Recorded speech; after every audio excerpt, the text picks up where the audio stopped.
ওনার ঘরে আমরা কখনো যেতাম না। খুব ভয়ঙ্কর নিষ্ঠুর রকমের লোক ছিলেন। ওই দোতলায় থাকতেন। এই উনি একবার কোনো এক অভিচার ক্রিয়া করার জন্য এই মূর্তি তৈরি করে তাতে প্রাণ প্রতিষ্ঠা করেছিলেন, হয়তো কোনো যজমানের জন্য।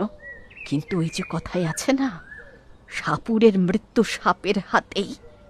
জাতহারিণীকে প্রতিষ্ঠা করার পর 1 বছরের মধ্যে হঠাৎ করেই অসুস্থ হয়ে গেলেন আমার শ্বশুর মশাই। গা হাত পা ফুলে উঠেছিল, সারা মুখে জল ফোড়া বেরোতো। তারপর 1 মাস পরে মারা গেলেন। এই মূর্তি তারপর থেকেই এই বাড়িতে রয়েছে। মারা যাওয়ার আগে তিনি আমাকে ডেকে বলেছিলেন মূর্তির চোখ কাপড় দিয়ে বেঁধে দিতে, কারণ জাতহারিণীর নজর যদি কোনো সদ্যজাত বাচ্চার উপর পড়ে তাহলে সে তাকে নিয়েই ছাড়বে। কিন্তু তাও রক্ষা করতে পারলুম কই বৌমা। বড় ছেলের ঘরের 2 নাতিকে তো হারিয়েছি। তোমার যাতে কোনো ক্ষতি